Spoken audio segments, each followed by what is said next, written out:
everything that you feel about the film comes straight from the heart, exactly what was mentioned earlier. So do you feel it's kind of unfair when people downplay this emotion of yours and kind of label it as a propaganda film? How do So people who label it as propaganda, I don't care about them. It is as simple as that. I really don't care about them, because the whole point is that I know where it's coming from. And audience, Indian audience is actually very, very smart. They are really, really smart. They know a film, जब वो देखते हैं उनको समझ में आता है कि कौन सी फिल्म प्रोपेगेंडा है और कौन सी फिल्म का इंटेंट करेक्ट है. एंड मेरी फिल्म का हमेशा, till the time I am a film maker और आई एम अ प्रोड्यूसर और I am a director, the intent will be always right. The day the intent is wrong, I will stop making films. Agenda driven critics थे, and it's my observation, I might be absolutely wrong, but I always thought that the downfall of agenda driven critics happened from Uri. If you notice that all the people who had said such bad things about Uri at that time, audience just thronged to the theaters. Ladies and gentlemen, you are still not ready for this. जी हाँ, धुरंधर the revenge एक propaganda film है, और मैं ये बात किसी के दबाव में या किसी के प्रेशर में आके नहीं कह रहा हूँ. मैं ये बात डंके की चोट पे कह रहा हूँ, क्योंकि जिस तरह से इस फिल्म के बारे में डिस्कशन हो रहा है और जिस तरह से लोग इस फिल्म के बारे में अच्छा और बुरा लिख रहे हैं, एक बात तो बिल्कुल क्लियर हो जाती है. जब भी कोई बंदा तरक्की करता है तो उसके पैर खींचने के लिए 1000 लोग तैयार रहते हैं. और मुझे यहाँ अभिषेक बच्चन की गुरु फिल्म का एक फेमस डायलॉग याद आ रहा है. मेरे गांव में कहावत है, जब लोग तुम्हारे खिलाफ बोलने लगे समझ लो तरक्की कर रहे हो. और ये बात अप्लाई होती है आदित्य धर जैसे फिल्म मेकर्स पे, जो डरे नहीं, जो झुके नहीं, और जो दिखा रहे हैं वो जो दूसरे दिखाने से बेहद डरते हैं. हेलो गाइस, मैं हूं अखिलेश. आज हम धुरंधर द रिवेंज का रिव्यू तो बिल्कुल करने वाले नहीं है, क्योंकि इस फिल्म का रिव्यू आपको बाकी कई चैनल्स पे आसानी से मिल जाएगा. लेकिन इस वीडियो में हम इस फिल्म के इर्द गिर्द क्रिएट हुई हिपोक्रेसी के बारे में बात करने वाले हैं. तो चलिए शुरू करते हैं आज का वीडियो. तो चलो सीधी बात करता हूं. धुरंधर द रिवेंज एक प्रोपोगंडा फिल्म है और मुझे इस बात को एक्सेप्ट करने में बिल्कुल भी प्रॉब्लम नहीं है. लेकिन मैं एक काउंटर सवाल भी पूछना चाहता हूं. अगर कोई प्रोपोगंडा हमारे देश में हुए रियल इंसिडेंट्स को जैसे के तैसे दिखाने की हिम्मत करता है, अगर कोई प्रोपोगंडा उन अननोन गनमैन के बारे में कहानी बताता है जिनकी बदौलत आज हम रात में अच्छे से सो सकते हैं, अगर कोई प्रोपोगंडा फिल्म इंडस्ट्री में बैठे हुए कुछ चुनिंदा लोगों की हुकूमत को चैलेंज करता है, तो फिर ऐसे प्रोपोगंडा से किसी को प्रॉब्लम क्यों होनी चाहिए? प्रॉब्लम प्रोपोगंडा से नहीं है, लेकिन प्रॉब्लम है उस सच से जो आपको अनकंफर्टेबल कर रहा है. धुरंधर के सेकंड पार्ट ने सिर्फ बॉक्स ऑफिस पे तहलका नहीं मचाया है. इस फिल्म ने एक पूरे के पूरे इकोसिस्टम के बिलीफ को चैलेंज किया है. और जाहिर सी बात है, जब बिलीफ सिस्टम हिलता है तब आदमी लॉजिक से नहीं फ्रस्ट्रेशन से बात करने लगता है. आज जो ये लोग प्रोपोगंडा करके चिल्ला रहे हैं, उनकी प्रॉब्लम ये फिल्म नहीं है, उनकी प्रॉब्लम है ये फिल्म चल क्यों रही है. और सबसे बड़ी बात, इस देश की पूरी ऑडियंस इस फिल्म के मेकर्स के पीछे डट के खड़ी है. ऐसा सेकंड पार्ट होना चाहिए जी, बिल्कुल वैसा. धुरंधर का वंडर बहुत अच्छी थी. ये भी श्योरली 1500 करोड़ क्रॉस करेगी. हिंदुस्तान है, घुस के मारेंगे. यही चीज बहुत सारे लोगों को हजम नहीं हो रही. अब आते हैं सबसे फनी कंट्रोवर्सी पे. फिल्म में डीमोनेटाइजेशन का रेफरेंस दिया गया है और मोदी जी के भी कई जगह पे हमें क्लिप्स दिखाई देते हैं. इस सज्जन को क्या तकलीफ है भाई?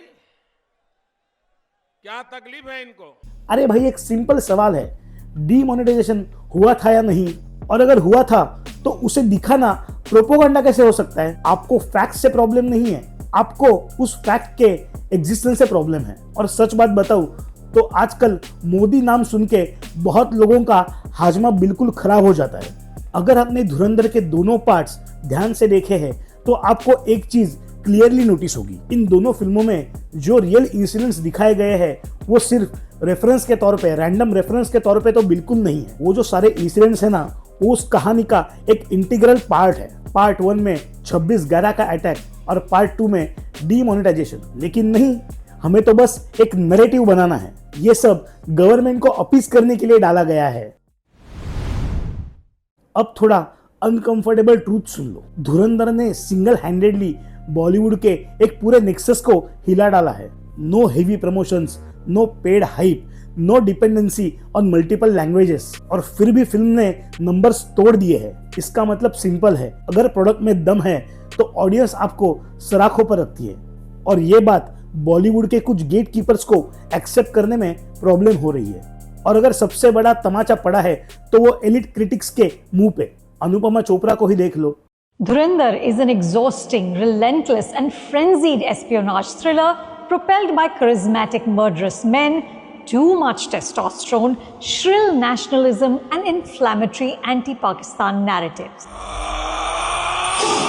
धुरंधर 1 के रिव्यू के बाद वो बहुत ट्रोल हो चुकी थी और उसके बाद उसने धुरंधर 2 का, धुरंधर द रिवेंज का रिव्यू अभी तक डाला ही नहीं है। और ये वही अनुपमा चोपड़ा है जो बेफिक्रे और बागी जैसे फिल्मों के लिए तारीफों के पुल बांधती है। सवाल फिर से वही खड़ा होता है कि प्रॉब्लम फिल्म में नहीं है, प्रॉब्लम आपके बायस में है। इस फिल्म की सबसे आयरॉनिक चीज क्या है पता है आपको? फिल्म की हर चीज टॉप नॉच है। राइटिंग हो, स्टोरी हो, म्यूजिक हो, बैकग्राउंड स्कोर हो, एडिटिंग हो, प्रोडक्शन डिजाइन हो या प्रोस्थेटिक्स हो। लेकिन डिस्कशन किस पे हो रहा है? गवर्नमेंट अपीजमेंट, हिंदू मुस्लिम डिवाइड, पाकिस्तान को हमने कैसे निगेटिव वे में दिखाया है। मतलब फिल्म की क्वालिटी इररिलेवेंट हो गई, नैरेटिव ज्यादा इंपॉर्टेंट हो गया है शायद। मैं यहाँ पे एक और बात क्लियरली बोलना चाहता हूँ, धुरंधर ना ही हिंदू फोबिक है, ना ही इस्लामोफोबिक है, और ना ही इस फिल्म ने इस्लाम के किसी रिलीजियस प्रैक्टिस को निगेटिव लाइट में दिखाया है। फिल्म सिर्फ एक बात कहती है कि टेररिज्म का कोई भी धर्म नहीं होता। और इसी फिल्म में जब रणवीर का कैरेक्टर हमजा अपनी वाइफ को अपनी सच्चाई बताता है, उसका यहाँ तक का जर्नी वो एक्सप्लेन करता है, तो वो उसे यही बताने की, यही समझाने की कोशिश करता है कि जिन लोगों के खिलाफ वो लड़ रहा है वो सिर्फ हिंदुस्तान के लिए ही नहीं बल्कि पाकिस्तान के लिए भी उससे कई ज्यादा खतरनाक है। लेकिन ये बात समझने के लिए आपको इंटेंशन देखना पड़ेगा। और यहाँ थिएटर में लोग एजेंडा लेके साथ आए और ये प्रोपोगंडा नाम सुन के ना मेरे कान बहुत पक गए। तो चलो अब थोड़ी हिस्ट्री भी याद करते हैं। दीवार फिल्म में अमिताभ बच्चन का कैरेक्टर नास्तिक होता है जो मंदिर में जाके भगवान से झगड़ा करता है। बहुत खुश हो गया तुम। और वही कैरेक्टर पूरी फिल्म में अपने हाथ पे 786 का बिल्ला लेके घूमता रहता है।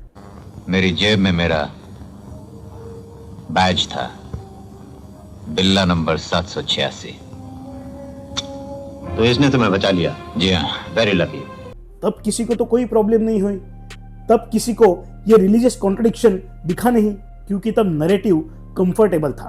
पीके जैसी फिल्म में रिलीजन पे सटायर होता है, राजी जैसी फिल्म में पाकिस्तान को सॉफ्ट लाइट में और अमन परस्त देश बताया जाता है। मैहूना, पठान और वॉर जैसी कई फिल्मों में इंडियन आर्मी ऑफिसर रोग हो जाता है। लेकिन जैसे ही नैरेटिव आपके कंफर्ट जोन से बाहर जाता है वैसे ही वो प्रोपोगंडा बन जाता है।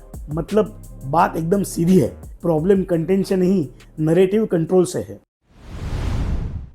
तो फिर असली प्रॉब्लम क्या है? फिल्म सक्सेसफुल है, ऑडियंस उस फिल्म से कनेक्ट हो रही है और आपका नैरेटिव कंट्रोल टूट रहा है। और सबसे बड़ी बात, अब ऑडियंस आपके फेक पीआर और पेड प्रीव्यूज पे डिपेंड तो बिल्कुल नहीं है। तो इस सच को एक्सेप्ट करने का गुदा अपने में रखो। अगर लोगों को यह फिल्म पसंद आ रही है, अगर लोग ये फिल्म सेलिब्रेट कर रहे हैं, ये रोना धोना बंद करो कि ये ऑडियंस गलत है या ब्रेन वॉश्ड है। ऑडियंस बिल्कुल सही है, उनका स्टैंड बिल्कुल क्लियर है। वो अब खुद को बेवकूफ बनता देखना नहीं चाहती। और मेरी पूरी फिल्म इंडस्ट्री से और अमन की आशा वाले लोगों से बस एक ही दरख्वास्त है, अगर आप उन लोगों को सेलिब्रेट नहीं कर सकते जिनकी बलिदान की वजह से आज हम सेफ है, तो कम से कम उनका इंसल्ट करना तो बंद करो। अभी भी वक्त है, सुधर जाओ, अपने एसी ऑफिस से बाहर निकलो, ग्राउंड रियलिटी देखो और समझो कि ये नया हिंदुस्तान क्या देखना चाहता है, क्या फील करना चाहता है। क्योंकि आपकी प्रोपोगंडा वाली माला जपने से कुछ भी प्रूव होने वाला नहीं है। सच तो यह है कि आदित्य धर जैसे फिल्म मेकर ने आप सबको आईने के सामने नंगा खड़ा किया है। अब आपके पास सिर्फ दो ही ऑप्शन है, या तो आंख मूंद लो या फिर खुद को देख के थोड़ी सी बदलने की कोशिश करो। तो ये था धुरंधर द रिवेंज के इस पूरे टॉपिक पे मेरा द फाइनल टेक। अगर आपने ये फिल्म देखी है तो आपकी इस पूरे टॉपिक पे राय क्या है वो मुझे कमेंट में ज़रूर बताना। अभी भी आपने ये फिल्म नहीं देखी है तो अपने नज़दीकी सिनेमाघरों में जाके ये फिल्म अपने फैमिली के साथ ज़रूर देखिए। Thank you.